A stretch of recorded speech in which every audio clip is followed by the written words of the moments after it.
Sur le détroit d'Ormuz, ce n'est plus le problème de Donald Trump, c'est le président américain qui l'a dit lui-même cette nuit. Si la France ou un autre pays veut avoir son pétrole ou son gaz, qu'il se débrouille. Voilà ce que dit le président américain. Justement, François Clémenceau, où en est-on de la circulation dans le détroit d'Ormuz ?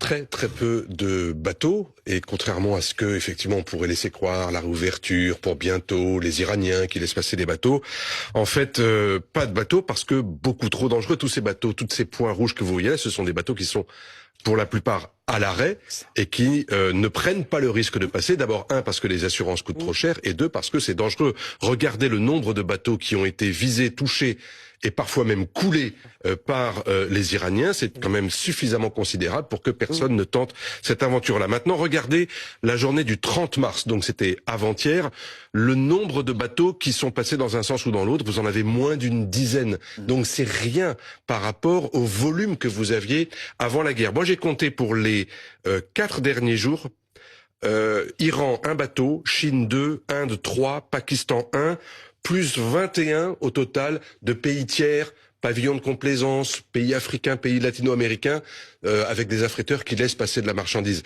La plupart ont payé les Iraniens, ou les Iraniens les ont laissés passer gratuitement, mais à condition évidemment qu'ils le fassent savoir sur le Tèbre. Regardez, c'est nous qui contrôlons le détroit. Vous voyez le volume qu'il y avait avant le 28 février, c'est ce que vous voyez sur la gauche, et le volume qu'il y a aujourd'hui, c'est sur la droite de l'écran, autrement dit, rien du tout. Et c'est la raison pour laquelle la plupart des grandes puissances économiques disent il faut rouvrir le détroit, mais attention, pas tout seul et dans des conditions de sécurité, autrement dit, une fois que la diplomatie aura parlé.